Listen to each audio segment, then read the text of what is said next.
So what we're going to do is revisit where we left off last time and continue to talk about the structure of the double layer. Again, we're working out of just following exactly what was in Barden-Faulkner. And if you remember last time, we got to this point where by making the assumptions from our model that we had thermal equilibrium between the charge distribution in any lamella at a position x away from the interface and the potential that was dropped up to that point that holds those charges toward that interface, that we could build a self-consistent, analytically treatable model for a one-to-one electrolyte of what the charge distribution ought to be at room temperature as a function of that potential drop. And you could see that for that one-to-one electrolyte, that analytical solution shows that it goes like these hyperbolic tangents, which for small potential drops can be linearized so that the potential relative to its full potential drop is screened with distance exponentially, and the attenuation coefficient, kappa, is the so-called Debye screening length, which for 1 molar electrolytes is very short because most of the potential is rapidly screened by having a high electrolyte concentration able to approach that electrode surface and screen that potential drop from the residual ions in solution, and is in the order of 3 angstroms when you calculate all of those known quantities and plug into that expression at 1 molar ionic strength in aqueous solution, and goes like the square, this goes like the square root of the concentration, and so it's on the order of 10 angstroms at a millimolar, 30 angstroms, something like that. And the actual numbers that result from this at different concentrations are in a table in Barden-Faulkner. So 3 angstroms is the minimum value of the screening length. That's about 1 molar. And then it's 30 angstroms, 100 angstroms, something like that at millimolar concentrations. And those are good numbers to know about. Of course, in a metal, the Debye screening length is essentially 0 because all the charge on the surface of the metal is where the charge is, and there's no electric field nor potential drop in the bulk of any metal phase. So that's the limiting case of having the ultra-high ionic strength, if you want to think about it that way, that a liquid can't come close to, and the most you can do is collapse it down to something like 3 angstroms. Because of that potential drop, you see that the potential profiles here, exactly plotted, should, if you're dropping 1,000 millivolts, say a volt, it'll take on the order of 20 angstroms for it to go to 1 over E of its value at 10 to the minus 2 molar, as I said, because there's a factor of 10 less. The square root of this is a factor of 100 less, but the screening length goes like the square root of that. It's actually a lot smaller. It's starting at 1, so it's down to 1 over E of its value. Yeah, this is down to 1 over E, but yeah, but there's another problem with that. So here's the exponential limiting form, right? But 1 over kappa is 34 angstroms, right? So there's something else in there that I'll talk about later on. This is the limiting case right here, right? Yeah. All right, so why is that? We need to go a little further. So to go a little further, we now know analytically for that model what the potential drop ought to be as a function of distance. That's not what we measure. We don't measure the potential drop as a function of distance. We measure the charge density on that electrode, because if you remember from the electrocapillary equation, we get the surface tension. The first derivative of the surface tension with respect to potential is the charge density, and the second derivative, the first derivative of the surface charge density with respect to potential, is the differential capacitance. So with a solid electrode, we access the differential capacitance from which we can integrate to get the charge density, or at a mercury electrode we can differentiate the surface tension to get the charge density.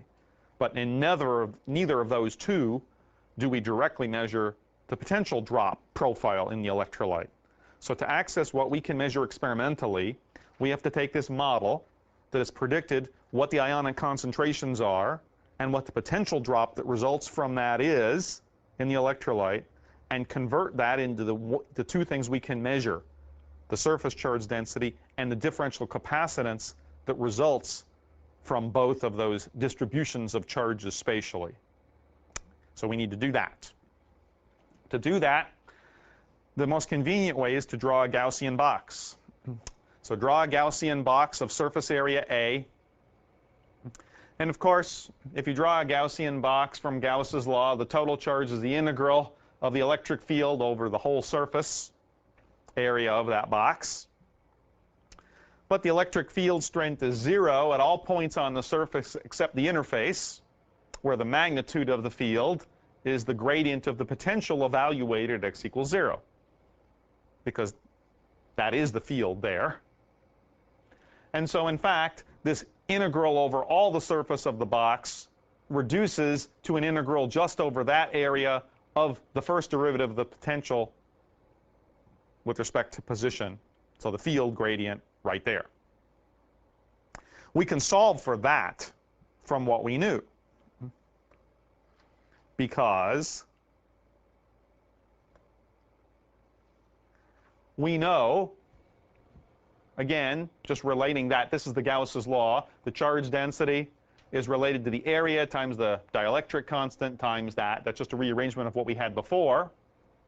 But we knew from our model, from that charge distribution model, what the charge density on the surface is, because we knew what the potential gradient had to be. Because if you know the potential profile with respect to distance, you can take its derivative. Since we had a cosh function as a function of distance, we can take the derivative of the cosh. We get a sinh function back out.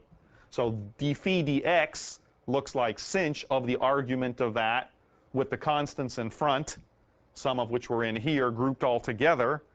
And so this must be the charge density, because it is the derivative of the potential with respect to distance in that Gaussian box over the only place where that integration in the box is non-zero. So this allows us to relate that analytical treatment of the potential gradient to something we can measure, the charge density. And to the extent that that treatment was valid, it predicts that the charge density should go like the hyperbolic sine of these things, where this, of course, is related monotonically then to the charge on the electrode. Now you can say, but we don't know the potential drop, because we can't measure that. But we can measure the differential capacitance, right?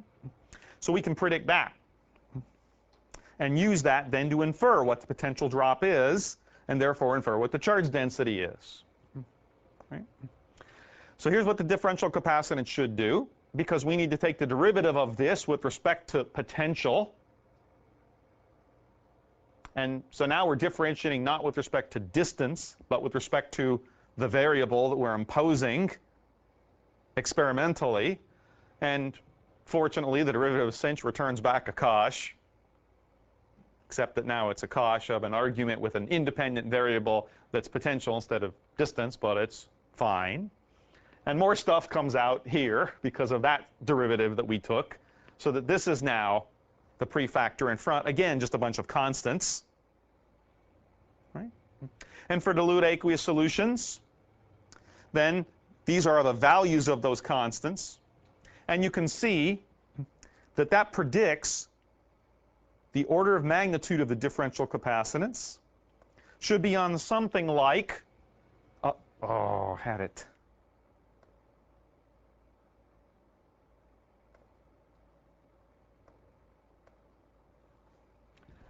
A few hundred microfarads per centimeter squared, and depend in that form on the ionic strength. Furthermore, because it goes like a hyperbolic cosine, that's a symmetric function around 0. and it's roughly exponential increasing because the hyperbolic cosine is e to the x plus e to the minus x over 2.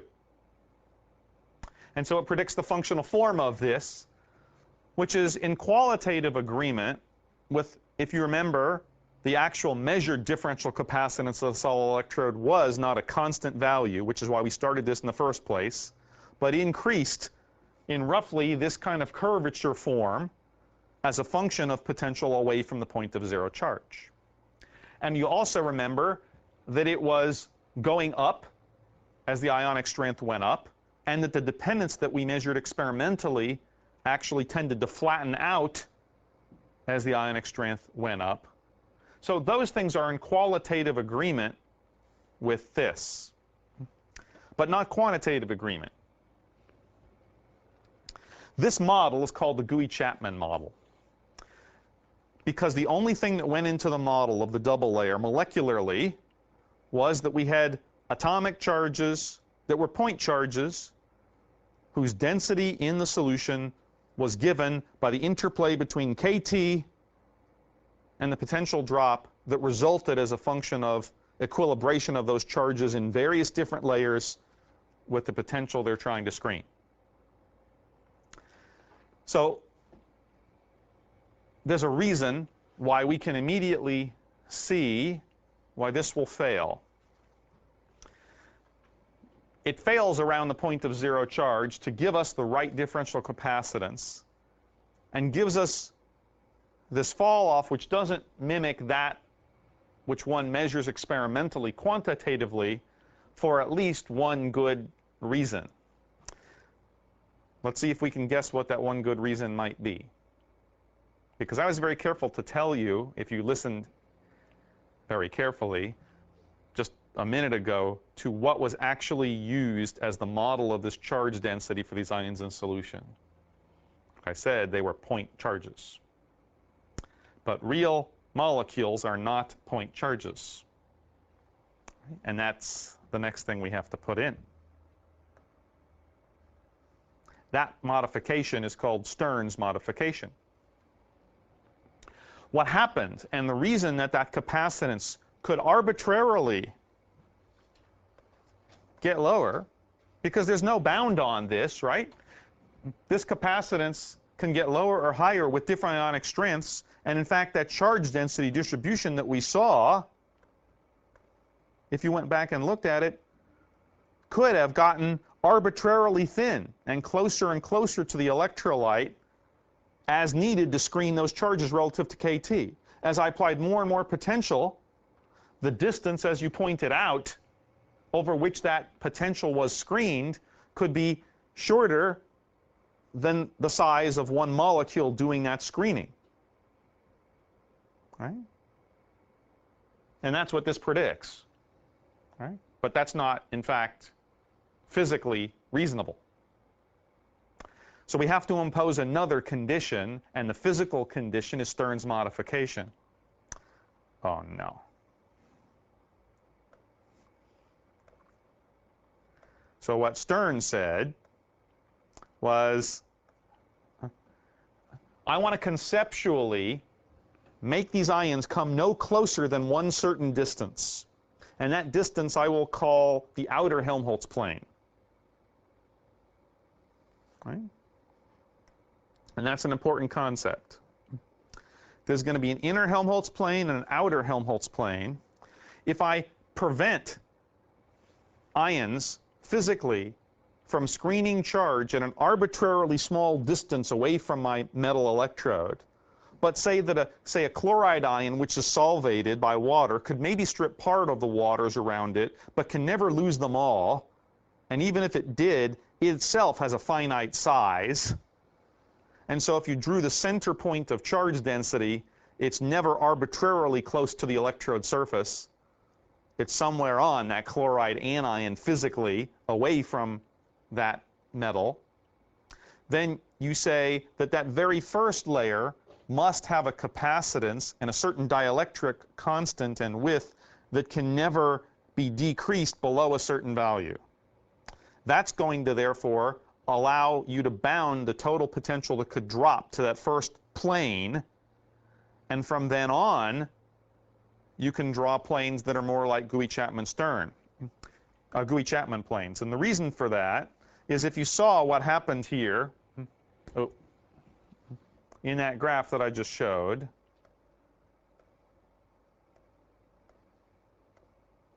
notice that at low potential drops, the limiting form isn't too different depending on which potential drop it is. But at high potential drops, when there's a lot of potential to be dropped, this model, the Gooey-Chapman model, predicts a very effective screening because these point charges can come arbitrarily close to the interface.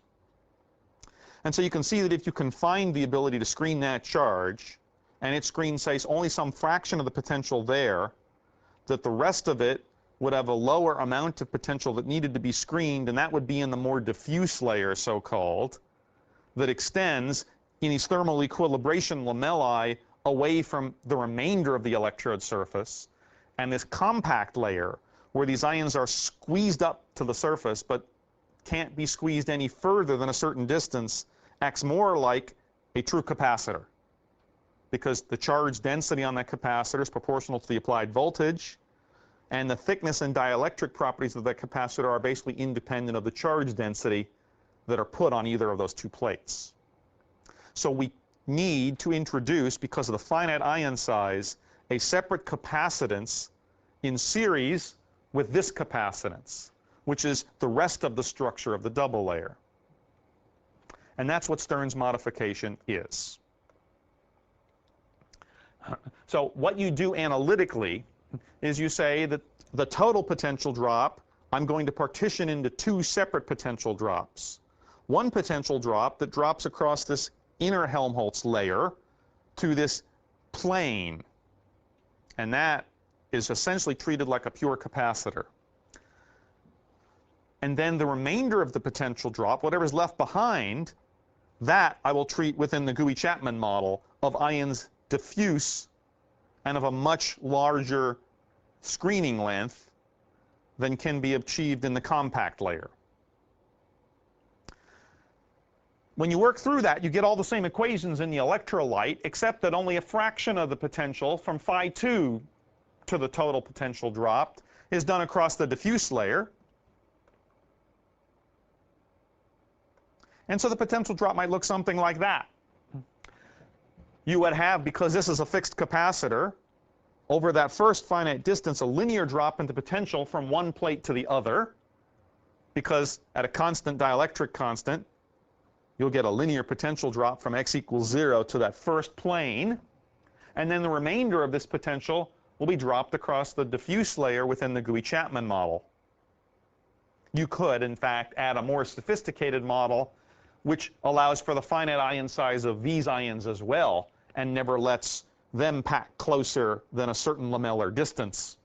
And in fact, going even further, forces cations to be partially screened by anions and then cations, and not just makes all the negatives onto a positively charged electrode. And people do this, but that can't be solved analytically.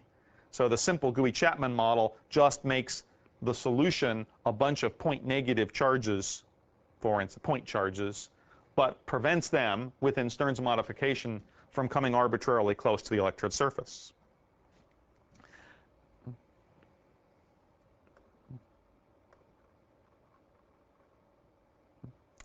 The effect of doing this and adding Stern's modification is simple.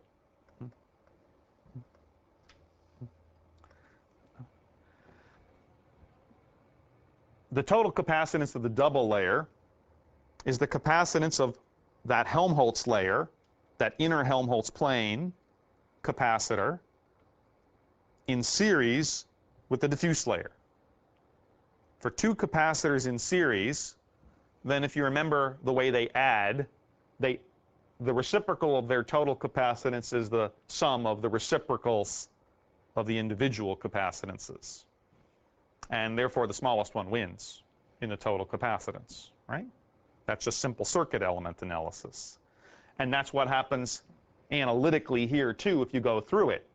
So that there is a position of this inner Helmholtz layer and the outer Helmholtz plane that is on the order of a few angstroms.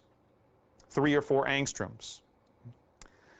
And so you would put into that value something like 3 or 4 angstroms to deduce what the capacitance and therefore what the potential is dropped across that first plane is, and then the remainder will be dropped across the diffuse layer within the Gooey-Chapman model. You can see two things. First thing is, at least, that this is all analytically known. It's the Gooey-Chapman model. Here's the hyperbolic cosh that gave us this parabolas. This is in series with the other capacitance, the Helmholtz capacitance. The second thing is that, in principle, the Helmholtz capacitance is known analytically if we estimate this to be on the order of a molecular spacing 3 or 4 angstroms. Therefore, we should be able to bound what the double layer total capacitance is, because this can't be arbitrarily small, because this is a finite size, and this is the dielectric constant of the solvent in which we're in. So we should be able to bound that. And if you remember, what we saw is indeed we saw there was a bound. And so at low electrolyte concentration, in fact, mostly what you see is that hyperbolic cosine-like dependence. But at high electrolyte concentration, you see something much different than that. And that makes sense, because at high electrolyte concentration, most of the ions are as close to the electrode surface as they can get. And you're actually, as you're applying potential, just adding more charge density to a fixed distance, and there's a very little amount of potential dropped across the diffuse layer. But most of the potential is dropped across the compact layer, and so the capacitance should be constant with applied potential. That's just a pure double-sided capacitor. As you go to lower and lower ionic strength, then you can't drop much of the potential across the compact layer, because most of the ions aren't sucked up right to there, and they're mostly distributed in their Boltzmann equilibrium in the diffuse layer. And in that case, you'll see the hyperbolic cosine dependence of the capacitance on potential.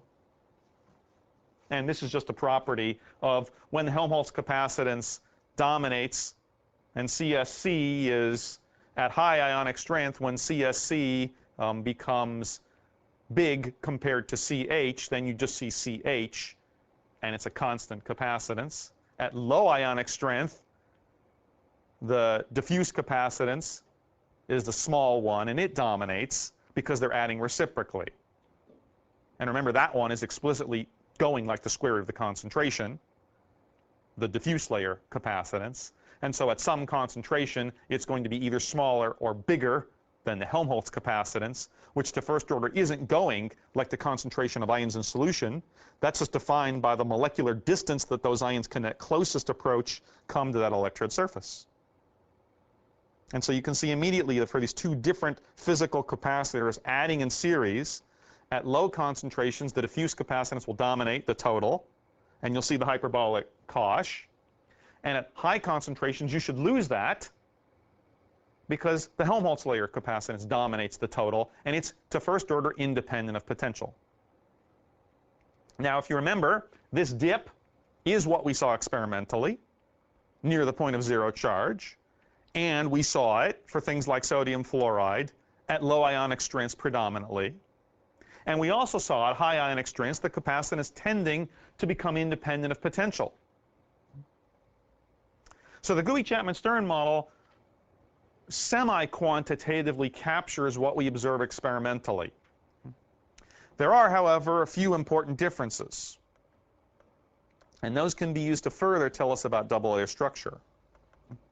One important difference is if you compare the magnitude of the capacitance that is measured to the magnitude that will be calculated,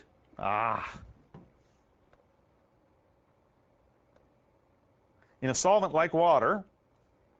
Of course, we know the dielectric constant of water, and we can call this double layer something like 3 or 4 angstroms. And so if this is 78 and this is 3 or 4, because this is going like the inverse, that predicts what the capacitance of that double layer should be. And you can measure what it is, and it is in disagreement with that by a significant amount. Quantitative disagreement. So let's see the way this goes. This is this inverse is proportional to the capacitance. This dielectric constant therefore establishes a value for what the Helmholtz capacitance ought to be, but what we measure is a number much lower than that. So at high ionic strengths, what you measure in that limiting capacitance is much lower than what you would predict if you use the bulk dielectric constant for that compact double layer.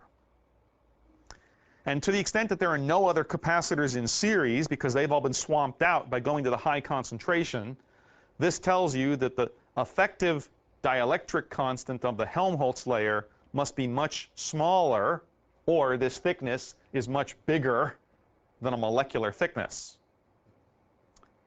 To the extent that we now make an assumption that the molecular thickness is about right for what this compact layer is, and you can get that by looking at the transition in concentration between when the diffuse layer dominates and when the Helmholtz layer dominates, you deduce that it's the dielectric constant of that compact layer that is very different than that of water. And in fact, you would predict a differential capacitance, as we saw, on the order of about 100 microfarads per centimeter squared. But what you actually measure is a differential capacitance on the order of 10 microfarads per centimeter squared. 10 to 20. So what this means is it means that the dielectric constant of this compact layer is much lower than that of bulk water, and is on the order of 4, in fact, is a pretty good number, 4 to 10. The interpretation of that is that the structure of the material in that first layer is not that of pure liquid water, but is much closer to that of highly structured water like ice. That makes sense, because you could envision, let's say, a chloride ion trying to get to closest approach to this electrode surface will not strip all its waters as it does that, but maybe a few, and the rest will be tightly held because it's lost the easy ones that are unbound. It doesn't want to lose the others, and they form a hydrogen-bonded network that's essentially ordered and oriented as these anions are trying to pack very closely to screen the positive charge on this electrode surface, or negative charge, depending on what you applied. You can go deeper by building molecular models and orient the dipoles and calculate from quantum mechanics, from given molecular model structures, what the dielectric constant of that should be. And people have tried to do that as well, but that's extremely model dependent, depending on exactly how many waters that you produce you think have been lost from a given ion, exactly where you put them and how you orient them. So we won't want to go that deeply. But the key important points are that you need at least these two parallel plate capacitors in series in order to correctly model double layer measured capacitance. If you do that, you get it semi-quantitatively right. You get the Koch dip around the point of zero charge at low ionic strength. You get a higher but limiting capacitance, not as high as it should be if the dielectric constant were that of the bulk solvent, by about a factor of 10, and more independent of potential, but not completely independent. If you remember, the sodium chloride measured number looked something, if I went back to it, we could find it. See if we can find it.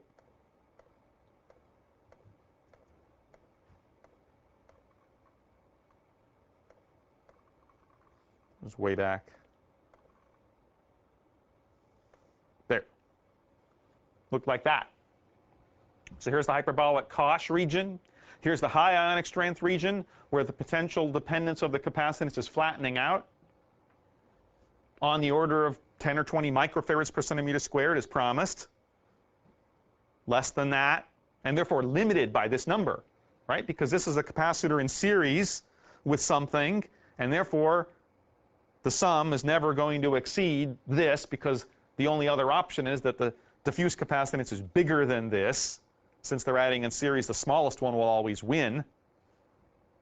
And therefore, even if there were regions of bulk water those capacitances must be higher than this region, and this is the limiting capacitance region of all that's in series in that solution. Right? But you see, it's not completely independent of potential. And the interpretation of that molecularly is that as you go away from the point of zero charge, you start to be able to strip more of the waters off of the chlorides, because as you apply more potential to them, instead of just a chloride being solvated by waters trying to screen a point charge, you're demanding more and more chloride screen that. They're trying to snuggle up as close as they can, and you're going to perturb their packing and arrangement as you apply more and more electric field strength to that compact layer. The exact nature of this, people are trying to probe by second harmonic generation and surface-enhanced Raman. It'll look at the dipoles and see their structure and interplay them with pretty heavy-duty quantum mechanics calculations to try to model that whole dipole layer. And there are whole fields of people, who've been studying this for a long time on electrode surfaces. So I won't go into more details there, but did want to give you that flavor of what's happening. The asymmetry you see just due to the differences between the two ions, that your positive and negative ions are different sizes? Or is that something else deeper there? This asymmetry? In part, but in other part, yeah. In part, it's thought that that's the case. You're charging it positively in one case, negatively in the other. Remember also that these are the surface excesses, right? And so you're naturally going to not necessarily go to zero, because that doesn't mean you've eliminated, say, all fluoride absorption when it's here. It's competitive fluoride with water and sodium with water, right? So you're changing something continuously all the way along, right?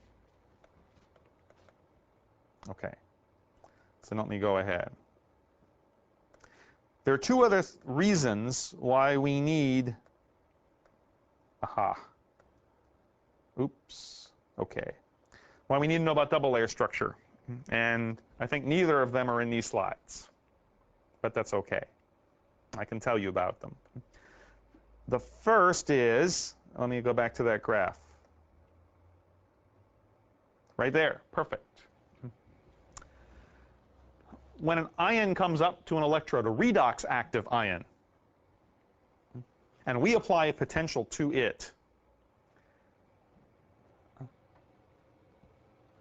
depending on where it is in the solution, it will experience different amounts of driving force in its potential that is dropped that it sees. Right? And you can see that when you involve this compact layer, to first order, you can say that the redox active ions like ferrocene or ferrocyanide, ferrocyanide is a bad example because it's charged, and how well it could penetrate would depend on the ionic strength of the supporting electrolyte and whatever else is around it. Remember, this double layer collapses fast, and then the redox stuff happens, is the model at which this occurs. That if you have something neutral, say like ferrocene, that it can come up to the outer Helmholtz plane but never further in than that. And so you can see the fraction of the applied potential that it experiences is a function of both the ionic strength concentration in the in the electrolyte and the potential dropped across the diffuse layer that it doesn't see. Right? It only really sees the potential dropped across the compact layer, because if it can exchange electrons and it's in solution, in fact, there's a distribution in solution of rate constants. They're all distance-dependent rate constants. They're going to be roughly exponentially falling off with distance, so the ones closest are going to dominate the overall measured rate. And so the overall measured rate is going to be dominated by the ones that are close and experiencing only a fraction of the total potential dropped applied across the electrode. So they don't, to first order, experience the potential dropped in the diffuse layer, but do experience the potential dropped across the compact layer. So you need to correct, in fact, the applied potential, the over potential, and everything you've put in the TOEFL equation.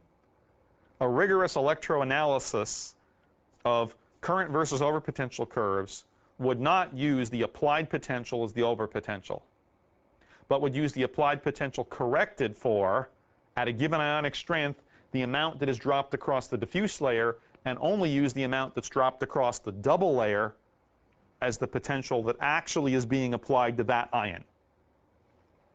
And this modification is, in fact, a double layer modification of the rate constant that is conventionally used in careful electroanalysis. So up until now, I think everyone always told you, well, the things you put into a Butler-Volmer equation and the things you put into the Toffel slopes were the simple overpotential relative to equilibrium that you applied to that electrode. That's reasonably true at high ionic strengths in very conductive media.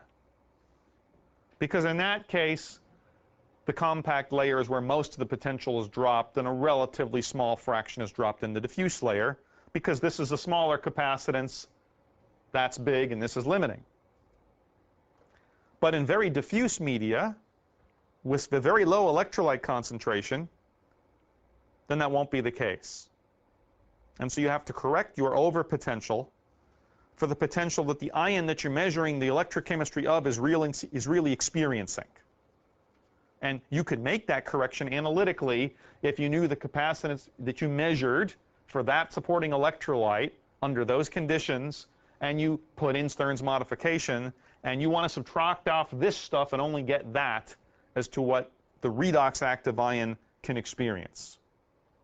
And if you look, in fact, on another page in Barden-Faulkner after this, they'll show you to do exactly that.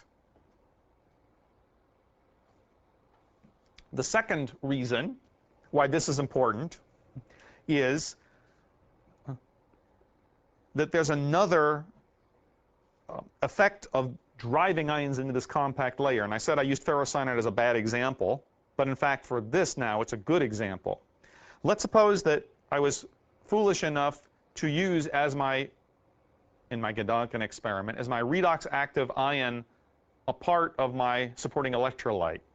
Like instead of trying to reduce 1 millimolar ferricyanide in KCl, I just decided that potassium ferricyanide is a good salt in water. I'm going to throw in 1 molar potassium ferricyanide and reduce it.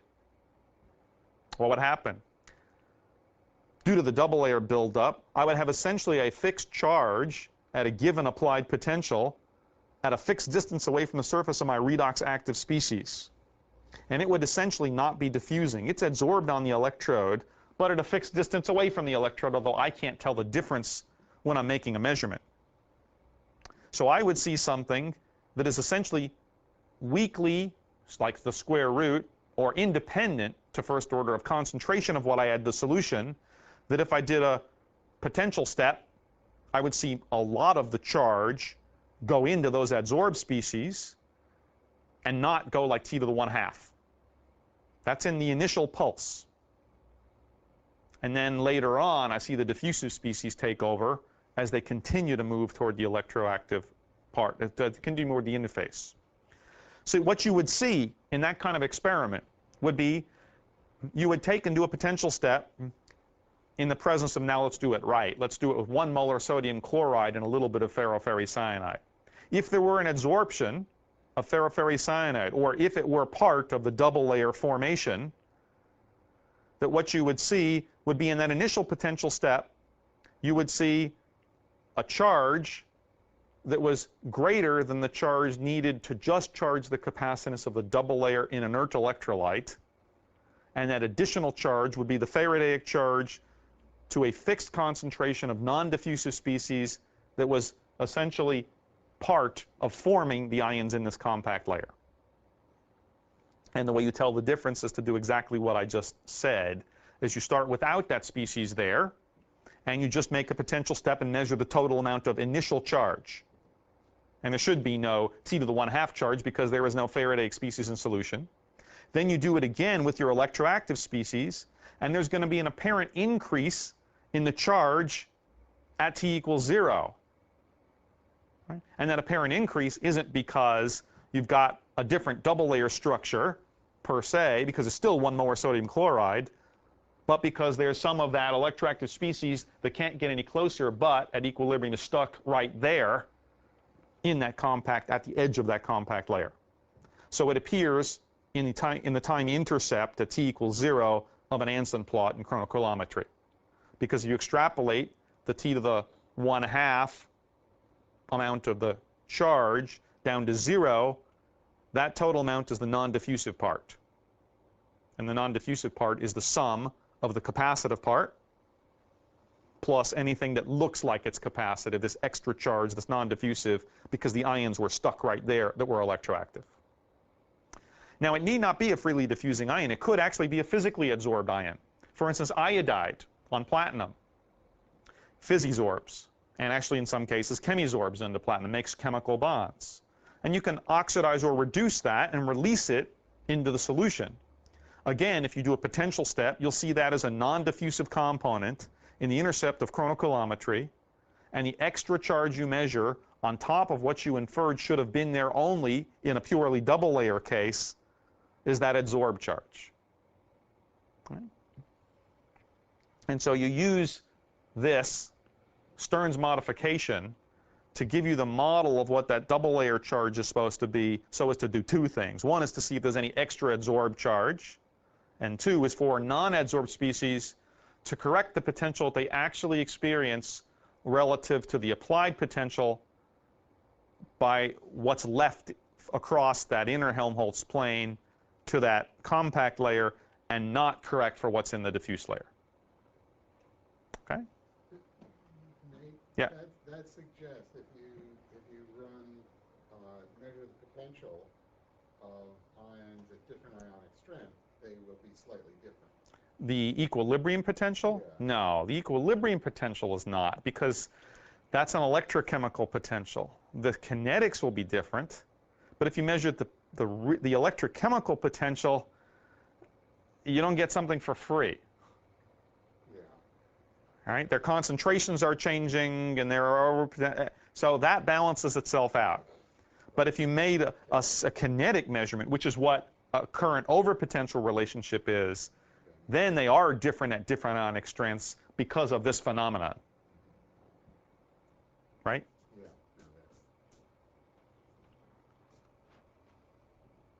Just to make clear again, but the difference is limiting as you increase ionic strength.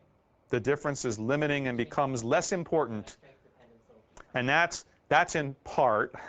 So when Andy, I'm sure, told you, all electrochemists work at really high ionic strengths of supporting electrolytes, that's exactly why they do it, is to minimize having to make this correction.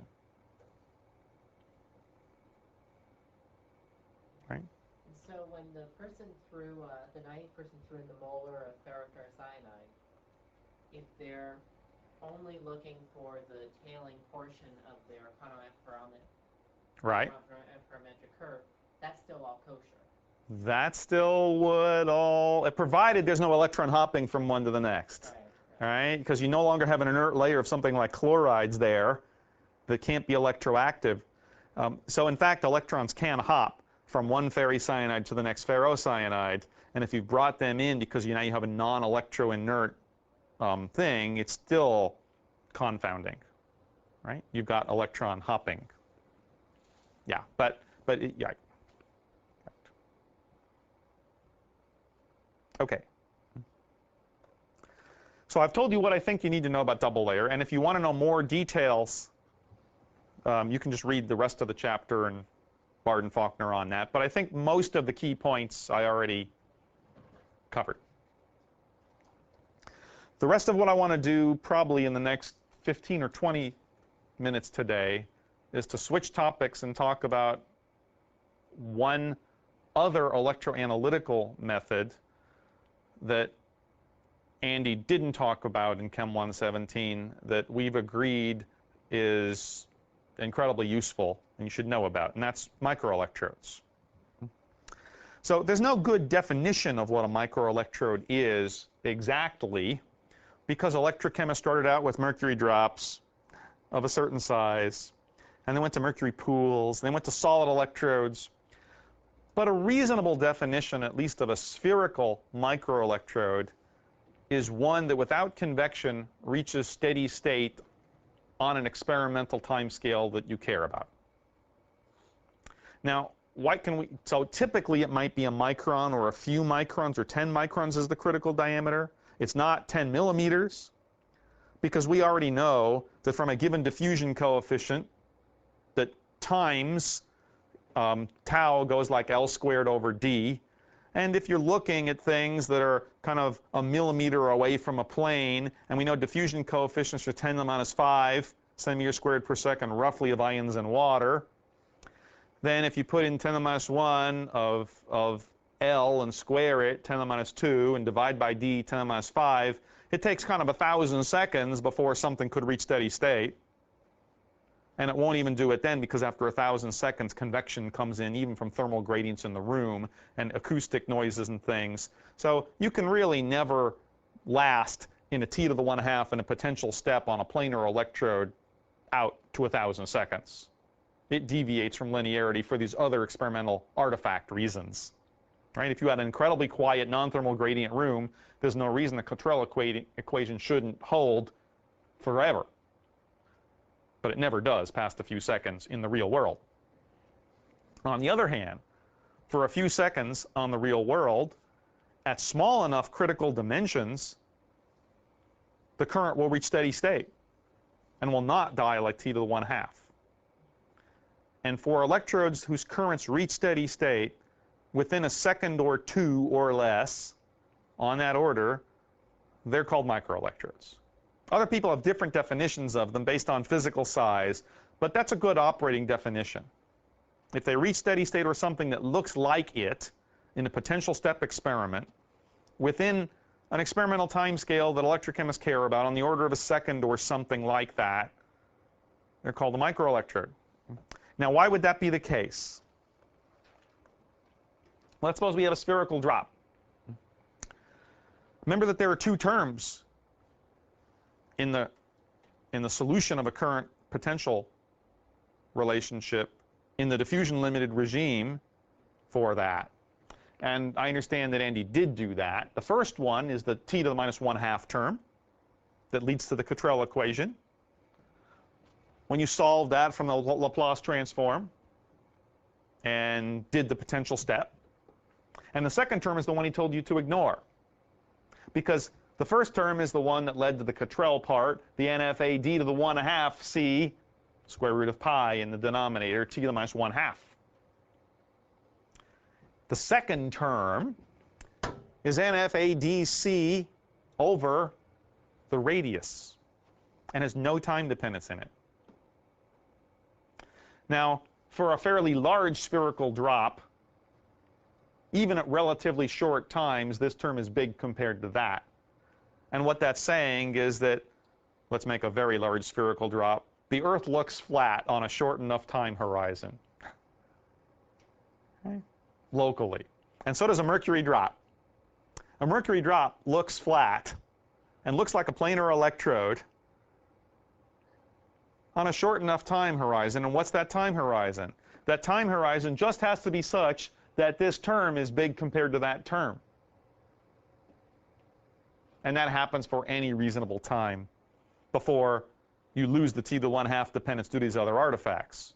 I mean, at long enough time, this term will get small compared to that term, because your diffusion layer grows bigger and bigger, and eventually when it grows big enough, you realize that your landscape is telling you the Earth is curved and is not flat anymore, because you're expanding your view of the horizon. Right? And so you're expanding your view of the diffusion horizon. Think about the diffusion boundary that you apply to a spherical drop. As it starts to grow with time, it's growing like t to the 1/2, and eventually, if you wait long enough, that time horizon, that diffusion gradient won't be just planar and linearly related to the curvature of the mercury drop, but will start to curve itself. And you'll notice that it curves from the rest of the transport in the solution to that curved surface, and you won't think it's a plane anymore.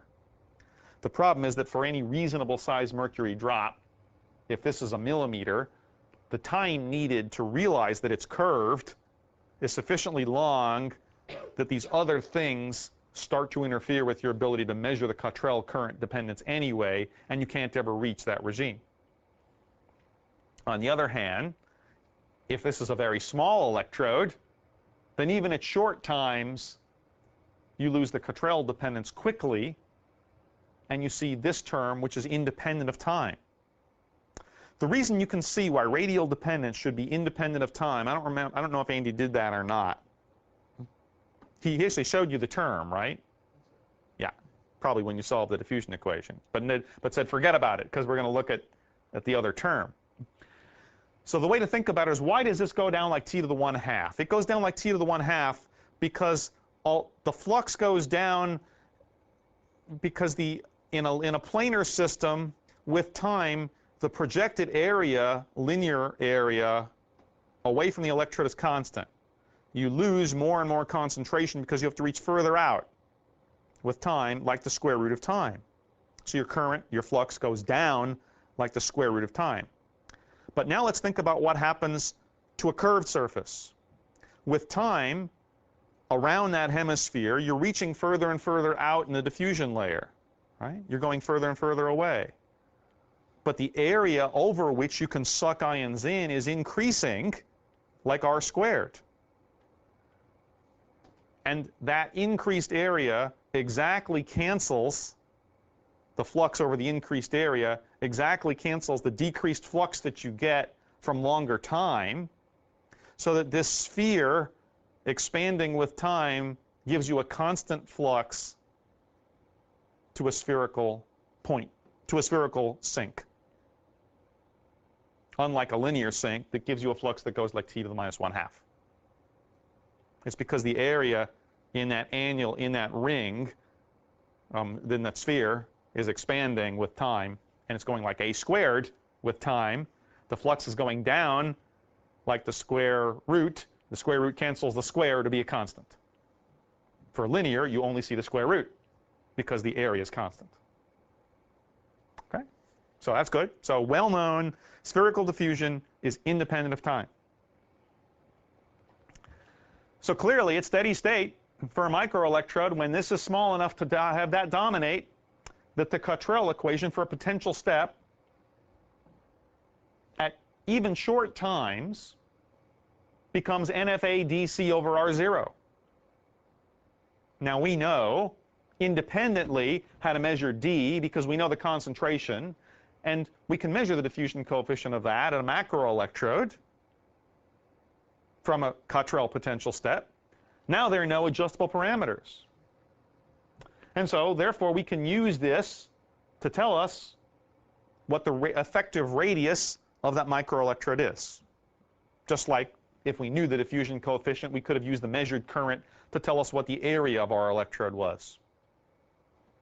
But the important point is that these reach steady state very quickly, because, of course, this gets bigger than this at shorter times, like the square root of time, linearly with the radius changing.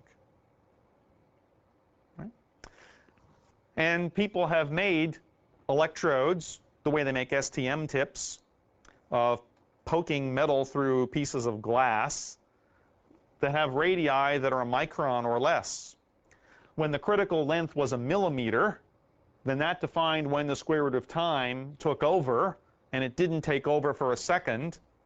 But if it goes down by 10 to the 4th, then this can take over in much, much faster times than that. In milliseconds or less, you reach steady state. So, of course, in a potential step, if you could time resolve it fast enough at a microelectrode, you would see a Cottrell-like behavior initially, because it looks planar at very short times, until the diffusion layer grows to be comparable to the radius of the object, and then you know it's curved, and then it becomes steady state. But there's a lower bound on the time with which electrochemists can make measurements. And the bound isn't electronic. What's the bound? The double layer capacitance and resistance. Right? It's the RC time constant to charge the double layer, which is a physical bound because you've got to move those ions from the bulk of the solution through, they're not through wires, they're real ions with real masses in a real electrolyte, and so you have to move with a certain resistance to charge up a certain capacitance, and there's a certain RC time constant that's associated with doing that, and you can't, there's exceptions, but in general, measure anything of significance on a faster time than the double layer charging time. Right? Now, fortunately, as we'll see, microelectrodes help us get around some of that too. Spherical microelectrodes are the ideal geometry for microelectrodes because, of course, it's radial diffusion, it reaches steady state. But it's very hard to make objects that are very small that are perfect spheres. It's easier to make them that are disks. Right? You took a wire and embedded it through a piece of glass and then broke it off and polished it and made smaller and smaller wires. And the projection then is a disk. So a disk is the most common microelectrode, but a disk isn't really purely spherical diffusion. In fact, it's more complicated than that. It's kind of planar diffusion that way and radial diffusion out that way. So what's clear is that small enough disks at long enough times look like point sources of radial diffusion and will asymptote to a purely radial diffusion case. But the details are important, and you can solve for that, and they've been solved, right? You've got to write the concentrations as a function of the radius away from the disk in the x and y direction, since the disk will be independent of whether it's x or y. And then the z direction is a unique direction, and then this time. And you write your standard del squared, expand it out, and then the boundary conditions just like normal, and solve for it. All right? And then we have a fourth condition, because usually these disks are sealed in things that are electrically inactive, and so there's no flux there at all. So the fourth boundary condition is that there's no flux in that plane for r greater than r0, greater than the diameter of your disk. So now that we know all those boundary conditions, we can plug in and, in fact, see that there's a function. That function at long times asymptotes to 1. This is as a function of the radius of the disk. It has to, because at long times, that disk just looks like a point source of which radial diffusion is occurring and is independent of t. And this is exactly the same thing as you would get of there's an area, 4 pi times the area of the disk divided by its radius. Right? And at long times, it's just the disk effective area looks like a hemisphere of that radius. It's not a sphere. There's a factor of 2 and a pi in there because it's a little point disk instead of a curved sphere as the effective area. So this is just a correction relative to what we saw before by the area of a disk of radius r relative to the area of a hemisphere or a sphere of radius r. And the rest of it is just reaching steady state because there's no time dependence. Right? But at earlier times, the terms do have the t to the 1/2 in them. And in fact, at very short times, this is just going to be a Cottrell equation, because now it just looks like a planar electrode on that time scale. The diffusion layer just sees the disk as a plane. And it'll exactly reduce to the Cottrell equation. So you knew this had to be the first term in the expansion, and you knew the last term had to go to 1. And the in-between terms you don't know until someone like John Newman solves them on a computer for you. Okay? So a disk reaches steady state.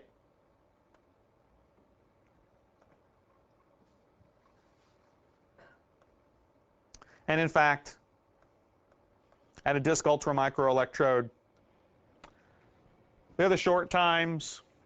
Here's an intermediate time, and then the long time regime looks something like that. Reaches steady state. Right? Here's a Cottrellian-like short time asymptoting down to the steady state long time radial diffusion limit. Okay?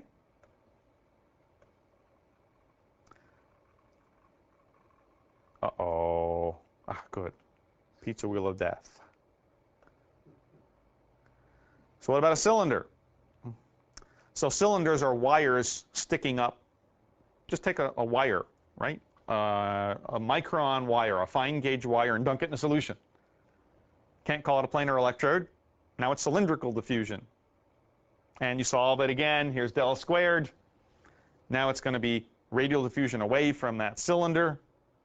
But there's a end to the cylinder, which is z, and there's going to be planar diffusion there. The longer the wire, the more it looks like radial diffusion, the less there's a planar component. You need the ratio of the planar area to the total amount stuck in the solution to figure out exactly what it is. But clearly at long enough times when the planar diffusion part has gone away, oops,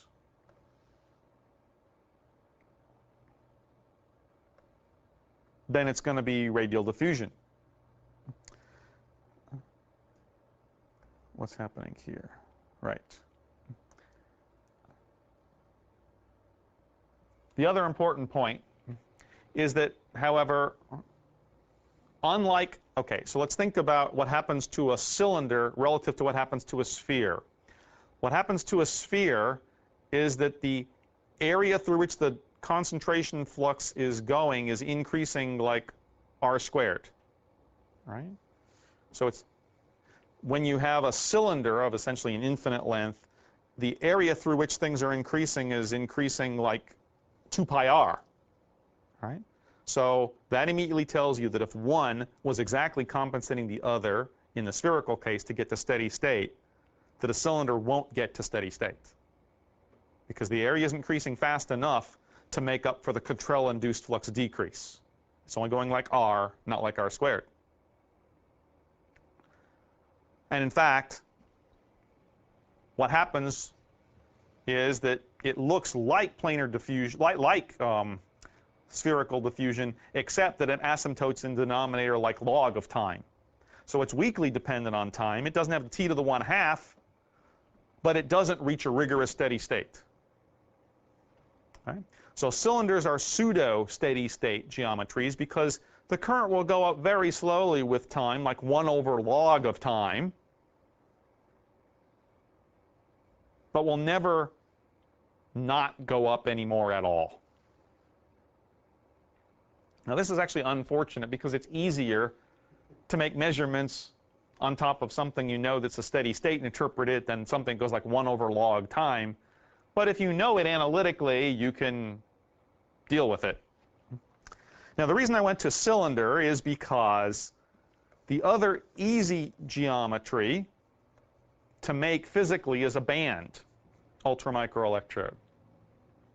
The way you would make a band is either lithographically write down a metal line on an insulating substrate like gold on glass that you would mask and make a micron or less and make it very long so you don't have edge effects to worry about.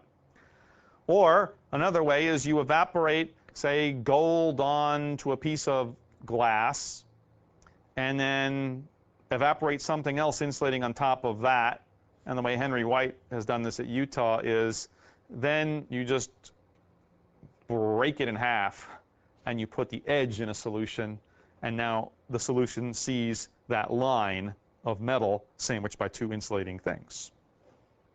His only problem is the way he did that when he broke it is that then he had to eliminate the variations in the glass that was cracked, so he polished it with 0.05 micron alumina, which probably many people believe might well have roughened that 10 nanometer band of gold to be much more than 10 nanometers because of the alumina grit that was used to do the polishing.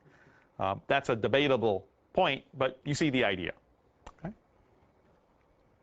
So the band also has a critical dimension, and it reaches a quasi-steady state just like the cylinder, because again,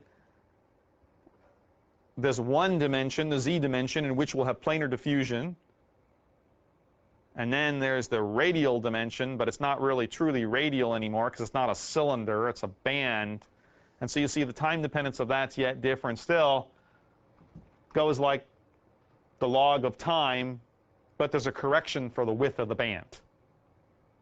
Because the wider the band, the more it looks like a planar electrode.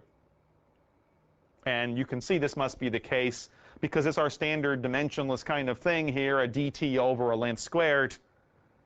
Right? Because at small times, the diffusion layer hasn't grown, and this just looks like a planar macroelectrode of a certain width and a certain length.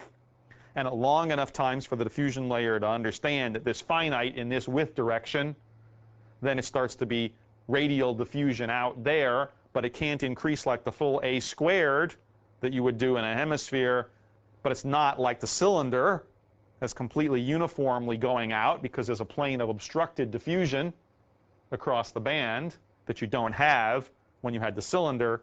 So it turns out that it goes like the log of the time with the W squared correction in it. Okay? Now, we couldn't know this exactly, but we could have guessed it would have, if I told you the cylinder went like log time, that this would go like log time with some correction there with a W, and it turns out there's a correction of W in front too, because it accounts for the fact that this is not fully having a diffusion layer go like W squared. So you're getting less flux than you ought to have been if it was purely cylindrical. Okay? So why do people use these? They use these because they reach steady state. These were the purely diffusive expressions, right? In each case, there's a steady state or a pseudo-steady state current that is related to NFA times the concentration of species in solution times the mass transport coefficient, that at a rotating disk you saw came from the Levitch equation that got you to steady state, but that here you don't have to rotate the solution at all. The solution generates its own steady state flux because of this hemispherical or pseudo-hemispherical diffusion. It's always good to reach steady state because you don't have to plot anything as a function of time. The solution, in essence, stirs itself. Furthermore, at very small electrodes, because these things are going like 1 over the critical dimension, if the dimension of the electrode is on the order of a micron or less, the mass transfer coefficients that can be obtained here are higher than those you can obtain, what did Andy say, with a, before the Levitch equation broke down, with a Volkswagen engine on it, right? Because you're going like square root of the rotation velocity, right? And you have to maintain laminar flow, and the Reynolds number has to be below 100 to maintain laminar flow so it doesn't get turbulent. So there's a limit on the mass transfer coefficient that you can get by rotating an electrode. And remember, what we're trying to do in kinetics is we always have mass transport as a bound to fight, right? Because if the rate constant for electron transfer is greater than mass transport, then the current at a given potential is limited by the rate of mass transport, and you end up in the Cottrell limit or the Levitch limit. And you're not sensitive to the rate constant you're trying to measure. If you could continue to stir that Levitch faster and faster and faster, arbitrarily quickly, there would be no rate constant that would, in principle, be experimentally not measurable.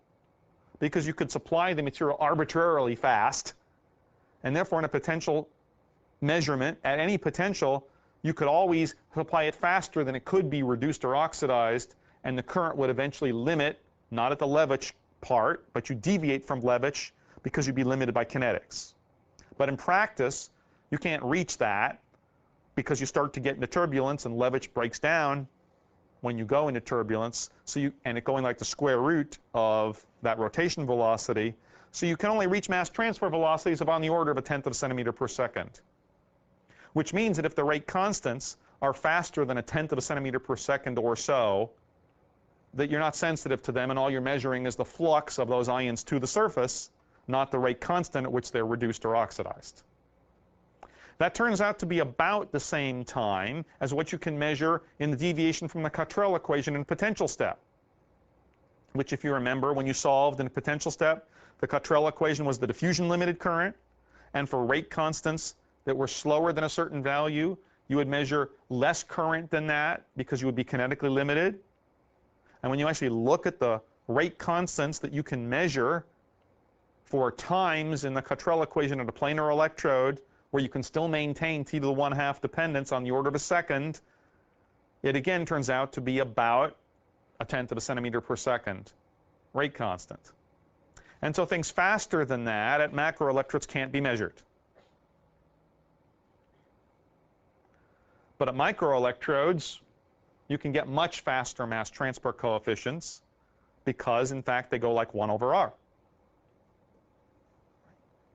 And so, in principle, you could get very fast mass transfer coefficients, as if you were stirring the solution in the Levitch equation with your Volkswagen engine by going down to a very small microelectrode radius that would reach steady state extremely quickly and have that diffusional area just expand with time to counteract any change in flux. Okay, so that's the advantage. But there's one more advantage. Let's see if we have it.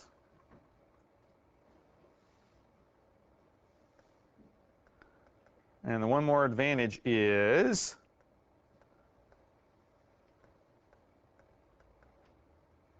yes, if I'm going to get to it. So here's what a cyclic voltammogram would look like on a microelectrode.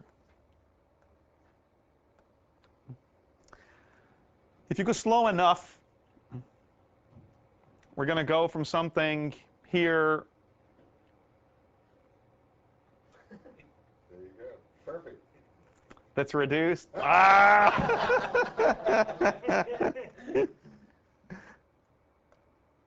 Okay, we got it. Okay, we're going to reduce something, right? If we go slow enough in scan, then we reach the limiting current because, of course, the rate constant is getting higher as we get to higher overpotential relative to the former potential.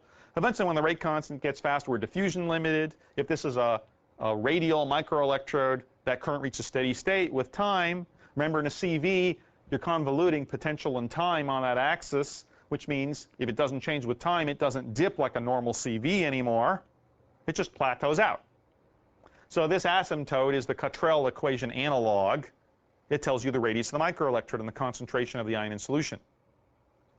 Furthermore, there are only two possible functional forms of this. One is the case when the rate constant is so fast that you never deviate from the Nernst equation as the boundary condition of the concentration of oxidized to reduced at the electrode surface. And in that case, this just measures out an equation that just looks like no TOEFL. It's purely the thermodynamic I minus I lim over I. As if you remember, you saw probably in the first week, there was an I minus I lim over I dependence in the absence of kinetics that just comes from the Nernst equation at a boundary condition at the electrode surface relative to species in the bulk. Okay, so this is analytically knowable. All you need to know is the concentration and I minus I lim over I. That's in the case of pure thermodynamic limit. But in the case of kinetic limit, then this will be stretched out relative to an I minus I lim over I, because at potentials here that aren't a high enough over potential to be mass transport limited, you'll be kinetic limited. And so the current will reach steady state at that potential, but its value will be lower than if it were Nernst boundary condition limited. And from the functional form of this maps out essentially the TOEFL behavior in that region, and so it maps out the rate constant versus potential.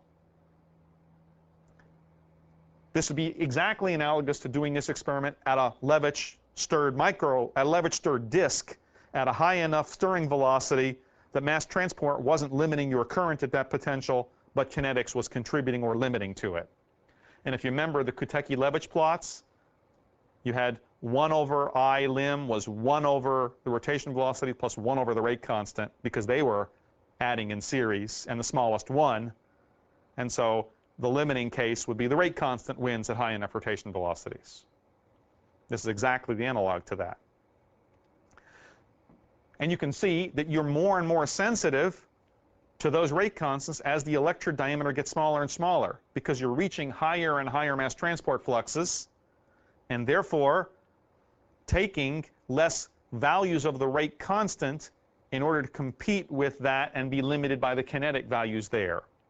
So you can make a steady state current voltage measurement without stirring the electrode and use it to map out the rate constant as a function of electrode potential. In mass transport regimes, and therefore rate constant regimes that you can't access with normal electrodes. Now, if you scan more quickly, that's not what you see. Because after all, if I scan this quickly enough, let's suppose this electrode is small, but I really go fast, then the diffusion gradient never has time to grow. and it never knows it's a spherical electrode. It thinks it's a plane. And so at very fast times, you should recover a CV just like a normal diffusion-limited cyclic Ultamagram. And in between, there's an in-between behavior. Right? So slow scan rates reach steady state. Fast scan rates go to planar diffusion, and you need Nicholson and Shane to analyze those. And in between or in between. The nice thing about this is that the peak, and because this is Nicholson and Shane, the fast time ones tell you the area of the electrode and the diffusion coefficient, and the slow time ones can therefore use those numbers self-consistently to tell you the radius of the electrode, and therefore there are no adjustable parameters, and it's all internally measured within one set of data at high mass transport fluxes. And there's one other more important point here, which is why couldn't we do this measurement at any electrode? You know, why couldn't we take a planar electrode that's a millimeter long and go to 100,000 volts a second and beat out any rate constant? Why did I tell you you couldn't go faster than a tenth of a volt a second, than a tenth of a centimeter per second rate constant in a normal electrochemical experiment? You believe me. You should have said, but just go 100 volts a second. You'll beat out a tenth of a centimeter per second rate constant. So why can't we do that? Why can't we go 100 volts a second at a conventional electrode, at a millimeter-sized electrode? Double layer. Yeah, what about the double layer? Well, 100 volts per second, you're not going to give it time to charge. Yeah, it's actually more than that. It's not only that you don't give it time to charge, it's just that there's a resistance too.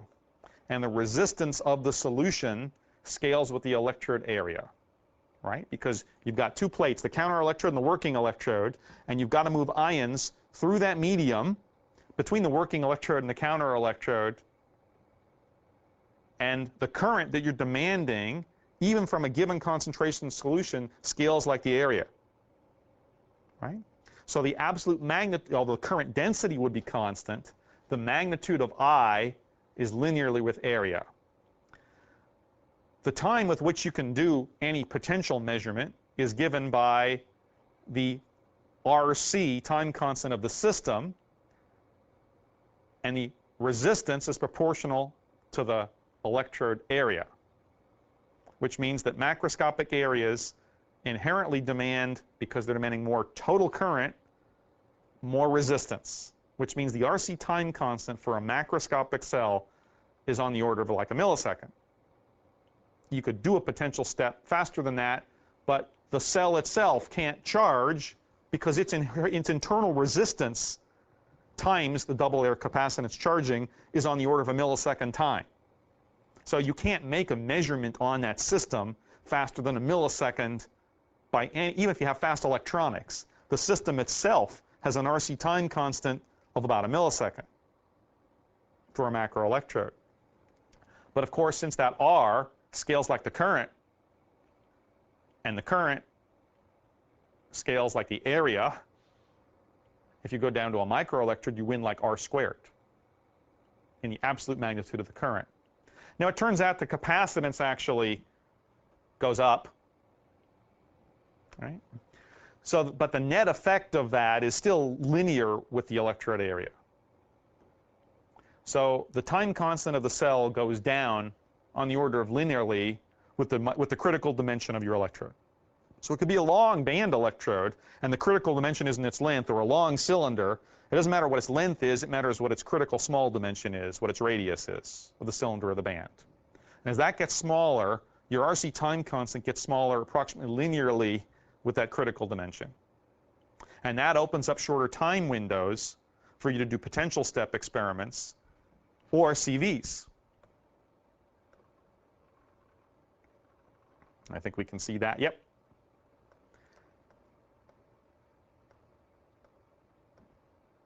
So that's what a cyclic voltammogram looks like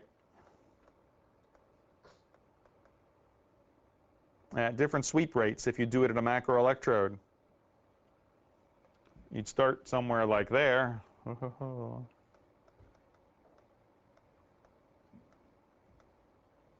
And you see your peak. If you go faster, it starts to get washed out. And if you go really fast, the peak's really small. And the reason for that is you're sweeping this potential like crazy through the electronics, but the system doesn't even know what you're doing because its internal RC time constant is so long that it thinks you're barely moving the potential that it can respond to, and then you're going back the other way in your cyclical thermogram. Basically, you swept it back and forth before it even figured out you moved it at all. And that's just a function of the RC time constant. Basically, the electrochemical cell in the electrolyte is a filter with a given RC time constant on what you do to your applied potential. It's a low-pass filter, right? Above some time, you can be stepping it like crazy, and it just can't respond. And the time constant with which it is a low-pass filter depends essentially linearly on the critical dimension. And so you can go, by going to microelectrodes, you can do cyclical tammetry at 100,000 volts a second, and people have done that. Now, it's still better, many people believe, to not do cyclical tammetry, but to do the steady-state analysis, provided that what you're measuring is a pure electron transfer rate limited reaction. Just oxidized go to reduced and back. Sure, you can get that out of a CV at 100,000 volts a second. You're going to apply Nicholson and Shane, and your forward versus reverse splitting and your peak height are going to fit Nicholson and Shane, and you can get the rate constant out of that. But you could also get it out of just the steady state current voltage deviation from the Nernst equation, from the I lim minus I over I lim, because you've got very effective mass transport and you make a steady state measurement. The advantage of making the steady state measurement is no IR correction.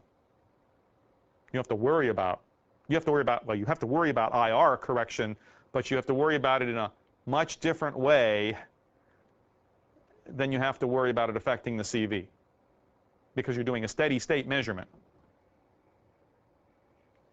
Okay? On the other hand, CV is still valuable for square schemes and for other things when the product isn't stable. Like suppose you have a transient intermediate and you want to know what its potential is, or you want to know what the first potential is to oxidize the first thing, and there's a follow-up, the first thing goes to the second thing. If you do a steady state measurement, you might, depending on the rate determining step, have a convolution of all that in your current. But if you can go to 100,000 volts a second, the only thing you see first is the first thing, and then you can watch it, just like people like cyclical tammetry for other complex chemical mechanisms do other stuff. Right? So each has its role, but the point is that microelectrodes allow you to access very fast times and, or, depending on how you choose to do it, very high mass transfer coefficients. So you can measure rate constants in principle that are even on the order of, I think if the electrode diameter is on the order of a few nanometers, then in principle that's an equivalent mass transport flux of about 1,000 centimeters per second. To give you a feeling what 1,000 centimeters per second is, I don't know if Andy told you what the limiting ion movement is to a plane. It's on the order of 10 to the 4th centimeters per second. For ions, we know from electrochemistry, from semiconductor electrochemistry, that for electrons, the thermal velocity makes them 10 to the 7th centimeters per second to a plane. And ions are 1,000 times heavier on average than an electron, because it's just the ratio of the proton mass of a few protons and neutrons relative to a few electrons, about a factor of 1,000. And so the thermal velocity at room temperature of ions in solution is easily shown from stat mech to be on the order of about 10 to the 4th centimeters per second. It's just kT over h. It's just the partition theorem's 1/2 mv squared, right? And the m is 1,000 times less. So plug that in, figure out the velocity. You'll find that ions in solution bang into a surface at a collision-limited velocity of about 10 to the 4th centimeters per second. Now, for an electrochemical reaction, not every collision is going to lead to an electron exchange, because a lot are not fruitful, especially if there are activation barriers to that. And so you could see that if you can measure rate constants on the order of 1,000 centimeters per second, they're very close to the collision-limited ones, and very low reorganization energies would be needed to even get you close to that. So there would be very few, if any, electrochemical rate constants that ought not to be accessible at steady state by measurement at these high mass flux nanometer-sized electrodes. Now, there's actually debate as to whether or not anyone has actually ever successfully made a nanometer-sized, well-defined electrode to do these measurements at. But there's not much debate that if you could do that, that you could measure essentially all electrochemical rate constants no matter how fast. Even the so-called reversible ones won't be reversible when you start to approach the ability to measure every collision as to whether or not it's going to react. So we won't talk about the literature examples of that because that's beyond what we want to do, but I'll tell you it's debatable as to whether or not people have done that, but it is an interesting extension of microelectrodes into the nanometer regime, and the question is whether you would call them, if microelectrodes were millimeters, ultramicroelectrodes were microns, whether they would be like super duper ultramicroelectrodes or nanodes or something else is another story. So with that, I covered the two topics I want. I have yet to decide whether or not there is more to actually talk about that we care about next week. So I'll let you know whether or not we're actually going to have more to say on Tuesday or Thursday. We're done.